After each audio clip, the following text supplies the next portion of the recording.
Hello everyone, welcome back to my channel. आज हम शुरू करेंगे क्लास 10 सीबीएसई के सैंपल पेपर का सेक्शन ए का 11th क्वेश्चन। लास्ट वीडियो में हमने 1 to 10 क्वेश्चंस को खत्म किया था। आई होप आपको बहुत अच्छे से समझ आए होंगे। 10 के 10 क्वेश्चन बहुत इंपॉर्टेंट है। चलिए स्टार्ट करते हैं। 11th question, given that sine theta A upon B find cos theta. बहुत ही सिंपल सा क्वेश्चन है।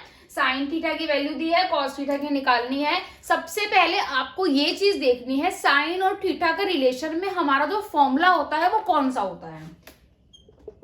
Sine square theta plus cos square theta equal में 1। यहां से मैं कॉस की वैल्यू निकाल लूंगी।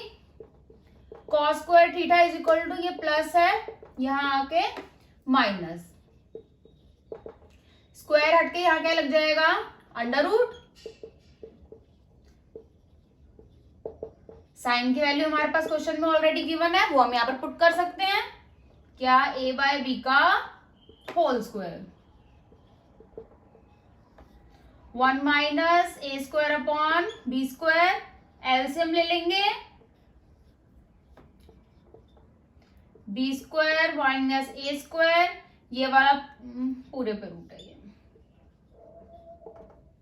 Under root b square minus a square. Root से स्क्वायर क्या हो जाएगा, कैंसिल। कॉस थीटा की वैल्यू क्या आ गई हमारी ए एंड बी की टर्म्स में, b square minus a square upon B, यानी कि फॉर्मूला ऑप्शन सी।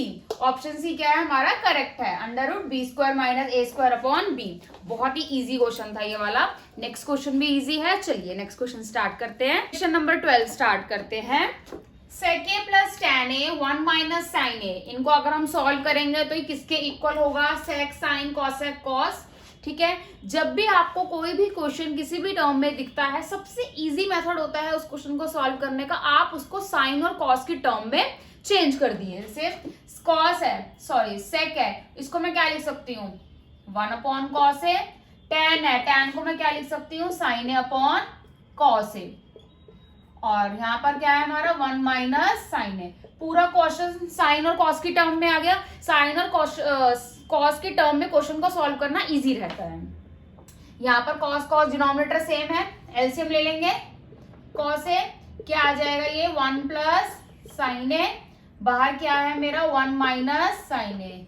ए प्लस बी, ए माइनस बी किसका फॉर्मूला होता है हमारा, ए स्क्वायर माइनस बी स्क्वायर। तो मैं इसे क्या लिख सकती हूँ, 1 square minus sine square A upon cos A.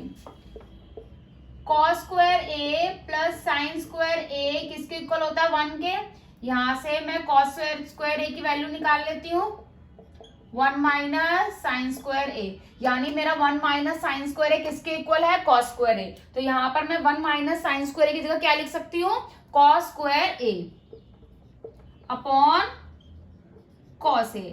एक कॉस से एक cos cancel, at the end answer क्या बचा हमारा, कॉस ए, यानी ऑप्शन डी क्या है हमारा, करेक्ट है। ठीक है, ये वाला भी क्वेश्चन बहुत इजी था। चलिए इसका नेक्स्ट क्वेश्चन स्टार्ट करते हैं। क्वेश्चन नंबर 13 स्टार्ट करते हैं।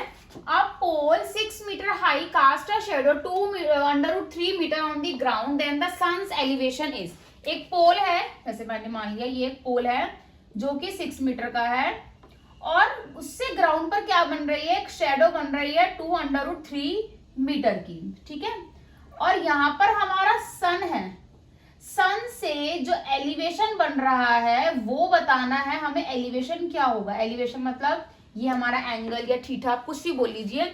जो सन की रे से जो शेडो के कारण यहाँ पर जो एंगल बन रहा है, हमें वो एंगल फाइंड करना है। A B C, perpendicular given है, बेस गिवन है, किसका रिलेशन होगा, पंडित बद्री प्रसाद हर हर बोले। पी अपॉन बी क्या होता है, साइन कॉस टेन। तो यानी ये जो क्वेश्चन हमें गिवन है ये किसके रिलेशन में है, टेन के रिलेशन में है। तो हम क्या लेंगे, टेन थीटा।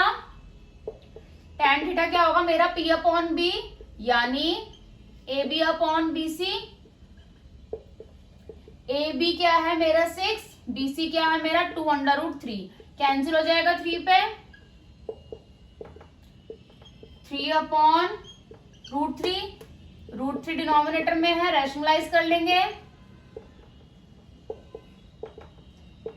3 √3 3 का स्क्वायर, रूट से स्क्वायर कैंसिल,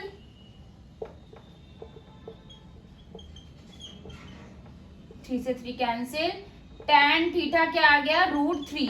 √3 हमारी जो है टेबल में tan थीटा की वैल्यू कौन सी होती है, tan 60 डिग्री। तो यानी जो एलिवेशन है वो कितना है हमारा 60 डिग्री, यानी ऑप्शन ए क्या है हमारा करेक्ट है। इस वैल्यूज को फाइंड करने के लिए या तो आप टेबल को लर्न कर लीजिए, लर्न करना तो बहुत ज्यादा मुश्किल है, टेबल को क्रिएट करना सीखना चाहिए। टेबल क्रिएट कैसे किया जाएगा, जो कि मैंने अपनी पुरानी वीडियोस में सिखाया गया है कि टेबल को हम लोग क्रिएट कैसे करते हैं। अगर आपको टेबल क्रिएट करना आएगा तो आपके लिए इजी रहेगा बहुत ज्यादा ऑप्शंस को टिक करना, क्योंकि पेपर में इतनी एक्सप्लेनेशन की जरूरत नहीं होती है, आप डायरेक्टली भी इसका आंसर फाइंड कर सकते हैं। ठीक है, चलिए नेक्स्ट क्वेश्चन स्टार्ट करते हैं। Question number 14, if the perimeter and the area of a circle are numerically equal, perimeter and area दो सर्कल के दोनों है वो न्यूमेरिकली क्या है आपस में इक्वल है, then the radius of a circle, और हमें क्या फाइंड करना है, सर्कल का रेडियस फाइंड करना है। इसको आप ओरली भी या सिंपली भी फाइंड कर सकते हो, बट मैं वो करके दिखाऊंगी कैसे होगा। पेरीमीटर क्या होता है हमारा 2πr, एरिया क्या होता है हमारा πr², पाई से पाई कैंसिल, एक आर से एक आर कैंसिल, 2 = r, यानी r क्या आ गया हमारा 2 units. Option A is correct. बहुत बहुत बहुत सिंपल क्वेश्चन था ये, बिल्कुल 0 लेवल का क्वेश्चन था, जो हम छोटी क्लासेस में पढ़ के आए हैं उससे रिलेटेड क्वेश्चन था ये। ठीक है, चलिए नेक्स्ट क्वेश्चन स्टार्ट करते हैं। क्वेश्चन नंबर 15 स्टार्ट करते हैं।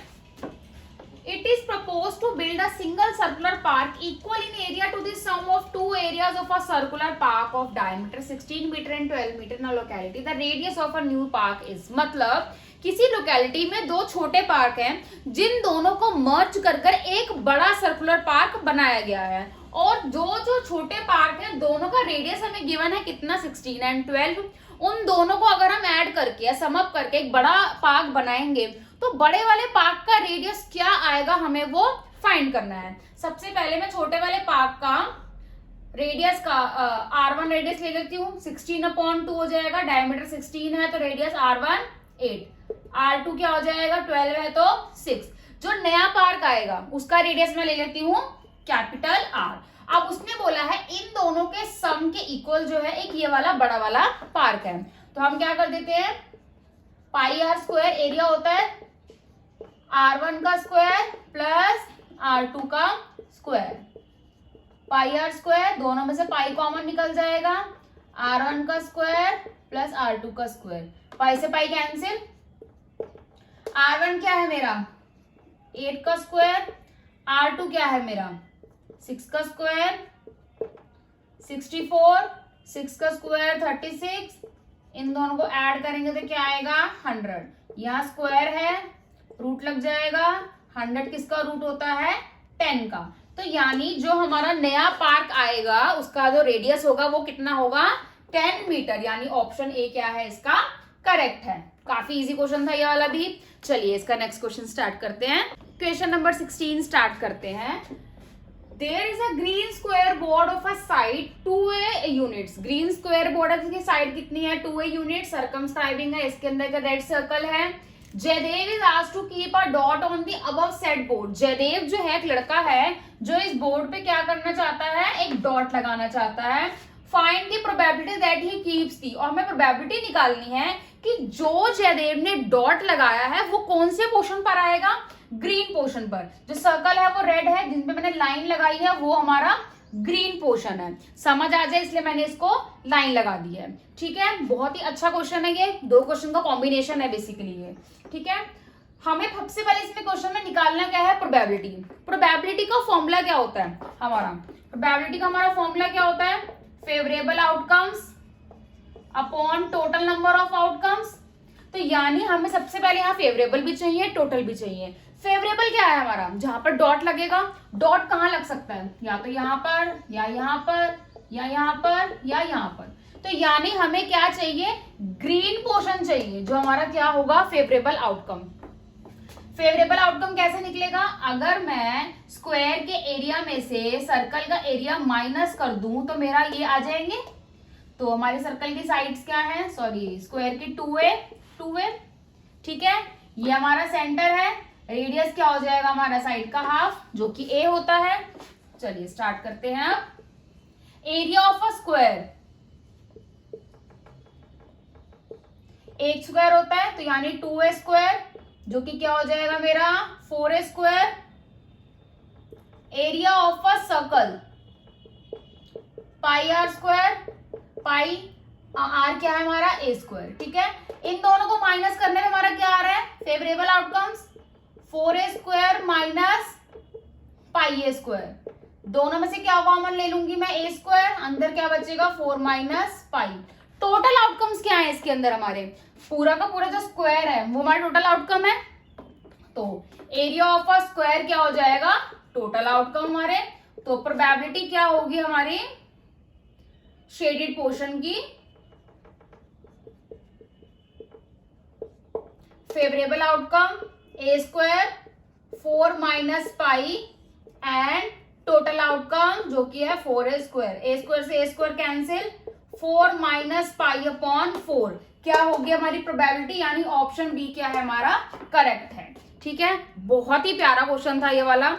बच्चे बहुत ज्यादा कंफ्यूज हो जाते हैं इसके अंदर कि करना कैसे है ये, क्योंकि शेडेड पोर्शन भी निकालना है एंड प्रोबेबिलिटी भी निकालनी है। ठीक है, तो थोड़ा सा कंफ्यूजिंग क्वेश्चन है बट काफी अच्छा क्वेश्चन है, पेपर में ऐसा क्वेश्चन आ सकता है। ठीक है, चलिए नेक्स्ट क्वेश्चन स्टार्ट करते हैं। क्वेश्चन नंबर 17 स्टार्ट करते हैं। 2 cards of heart and 4 cards of spade are missing from a pack of 52 cards. यानी जो टोटल कार्ड्स है हमारे 52, उसमें से 2 हार्ट के एंड 4 हमारे स्पेड के कार्ड मिसिंग है। तो यानी टोटल में से हम लोग इन दोनों कार्ड्स को माइनस कर देंगे तो कितना आ जाएगा 46। ठीक है, what is the probability that getting a black card from the remaining pack. अब हमें प्रोबेबिलिटी निकालनी है कि अगर हम इन बचे हुए पैक में से अगर ब्लैक कार्ड निकालते हैं तो उनकी प्रोबेबिलिटी क्या होगी।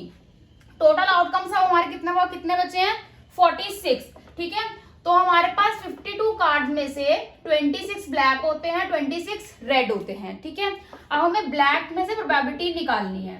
अब एक चीज देखिए, 4 कार्ड क्या है, स्पेड के भी मिसिंग है। स्पेड क्या होते हैं, स्पेड के हमारे चारों कार्ड कौन से होते हैं, ब्लैक ही होते हैं। तो यानी जो ब्लैक कार्ड बचेंगे 26 माइनस 4 22 ब्लैक कार्ड ये बचे हैं। तो ये हमारे क्या हो गया फेवरेबल आउटकम। सो प्रोबेबिलिटी क्या होगी हमारी ब्लैक कार्ड्स की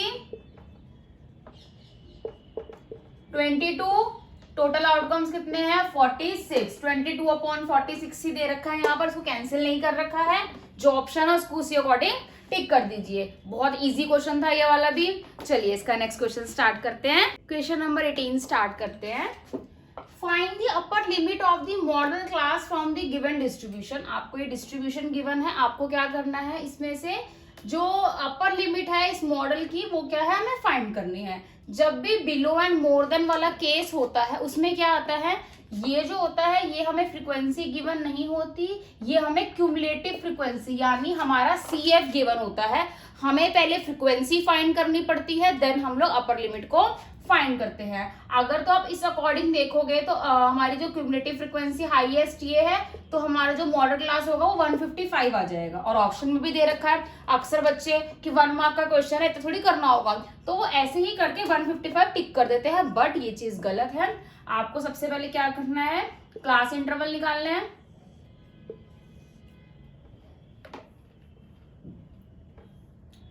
बिलो 145 तो 135 से 140, 140 से 145, 145 से 150, 150 से 155, 155 से 160, 160 से 165। अब ये जो गिवन है ये क्या है हमारी CF है 4, 11, 29, 40, 46 एंड 51। हमें क्या फाइंड करना है, F फाइंड करना है। आप एक चीज देखिए, अगर आपको ये नहीं भी पता हो कि बिलो एंड अपर वाले केस में क्या होता है, हमें CF गिवन होता है, जब भी जो हमारी फ्रीक्वेंसी दे रखी होती है नीचे की, अगर वो बढ़ रही है, इसमें से 4 है, 11 है, 29 है, 40, 46, 50, ऐसा नहीं है कहीं घट रही है, कहीं बढ़ रही है, घट रही है, बढ़ रही है, नहीं, ये जो है ये बढ़ती चली जा रही है। यानी हमें की क्या गिवन है, CF गिवन है। फ्रीक्वेंसी कभी भी हमें इंक्रीजिंग ऑर्डर में गिवन नहीं होती है, वो क्या होती है, छोटी बड़ी ऐसे गिवन होती है। ठीक है, चलिए फ्रीक्वेंसी निकालते हैं। फर्स्ट तो हमारी 4 ही रहेगी, सेकंड में क्या होगा, सेकंड में से फर्स्ट माइनस हो जाएगा, 11 माइनस 4 7, 29 माइनस 11 9 माइनस 1 8, 2 माइनस 1 1। अब 40 माइनस 29 11, 46 माइनस 40 6 एंड 51 माइनस 46 5। ये आई है हमारी फ्रीक्वेंसी। यहाँ आप देख सकते हो 7, 18, 11, 6, 5 बढ़ रही है, घट रही है, तो ये एक्चुअल में फ्रीक्वेंसी है। अब क्या है इसमें हाईएस्ट वैल्यू क्या है, हमें फ्रीक्वेंसी क्या है 18, और इसकी मॉडल क्लास क्या होगी हमारी ये वाली, यानी 140 से 150। इसकी क्या बनानी है, हमें अपर वैल्यू बतानी है, अपर लिमिट। तो अपर लिमिट क्या है मेरी 150, तो यानी ऑप्शन डी क्या होगा मेरा इसमें करेक्ट होगा। बट बच्चे क्या करते हैं, ऊपर से ही क्वेश्चन को देखकर 155 को टिक कर देते हैं, जो कि गलत है। ठीक है, इसको ऐसे सॉल्व करना है। ठीक है, चलिए नेक्स्ट क्वेश्चन स्टार्ट करते हैं। नेक्स्ट क्वेश्चन क्या है, हमारे दोनों के दोनों जो क्वेश्चन है 19 एंड 20 असर्शन एंड रीजनिंग के हैं। मैंने आपको बताया था कि 2 क्वेश्चन हमें किसके मिलेंगे, असर्शन एंड रीजनिंग के मिलेंगे एमसीक्यू वाले पार्ट में। तो डायरेक्शन क्या है, इन दी क्वेश्चन नंबर 19 एंड 20 या स्टेटमेंट ऑफ असर्शन को हम लोग ए से डिनोट करते हैं, capital A, is followed by a statement of reason को हम लोग आर से डिनोट करते हैं। Choose the correct option. 2 question है हमें, दोनों को दोनों असर्शन एंड रीजनिंग के हैं। ये हमें 4 ऑप्शन दिए गए हैं, क्वेश्चन दिया गया है, इनके बिहाफ पे हमें ऑप्शन को टिक करना है। ठीक है, सबसे पहले फर्स्ट ऑप्शन क्या है, both assertion A and reason are true and R is the correct explanation of assertion. यानी कि ऑप्शन ए में कहा गया है कि असर्शन भी करेक्ट है, रीजन भी करेक्ट है, एंड जो रीजन दिया गया ना हमें, वो हमारी असर्शन को करेक्टली एक्सप्लेन कर रहा है। ठीक है, ऑप्शन ए ये है। Option B, both assertion and reason are true, दोनों का दोनों ट्रू है, and reason is not correct explanation of assertion. लेकिन जो रीजन दिया गया है वो हमारी असर्शन को कंप्लीटली एक्सप्लेन, करेक्टली एक्सप्लेन नहीं कर रहा है, तो ये ऑप्शन बी है। ऑप्शन सी डी सिंपल है, असर्शन ट्रू है, रीजन फॉल्स है। सी में असर्शन फॉल्स है, रीजन ट्रू है। ठीक है, चलिए क्वेश्चन स्टार्ट करते हैं। 19 असर्शन दिया गया है, total surface area of the top is the sum of curved surface area of the hemisphere and the curved surface area of the cone। ये हमें एक फिगर दी गई है, इसमें कहा गया है ये एक टॉप है, जो टॉप का टोटल सरफेस एरिया होगा ये हमारे hemisphere, curve surface area of hemisphere plus curve surface area of cone को ऐड कर बनेगा। ये हमारा हेमिस्फीयर है, ये हमारा कोन है, जो कि बिल्कुल करेक्ट है। हेमिस्फीयर है, कोन है, अगर दोनों के एरिया को मैं कर्व सरफेस एरिया को ऐड कर दूंगी तो इसका टोटल सरफेस एरिया आ जाएगा। तो यानी जो असर्शन है वो हमारी ट्रू है। ठीक है, चलिए नेक्स्ट करते हैं स्टेटमेंट। रीजन क्या है, top is obtained by fixing plane surface of hemisphere and cone together. उसने बोला है जो टॉप बन रहा है ये क्या है, हेमिस्फीयर और कोन के प्लेन सरफेस एरिया को जोड़कर बन रहा है, ये भी करेक्ट है। दोनों चीज क्या है, करेक्ट हैं, तो यानी हमारा ऑप्शन ए क्या हो जाता है, करेक्ट। तो इसमें करेक्ट क्या आएगा, ऑप्शन ए, क्योंकि असर्शन भी करेक्ट है और रीजन भी करेक्ट है, और रीजन क्या है, हमारी असर्शन को कंप्लीटली एक्सप्लेन भी कर रहा है। ठीक है, इसलिए ऑप्शन ए क्या हो जाएगा, हमारा करेक्ट हो जाएगा। ठीक है, समझ में आया अच्छे से।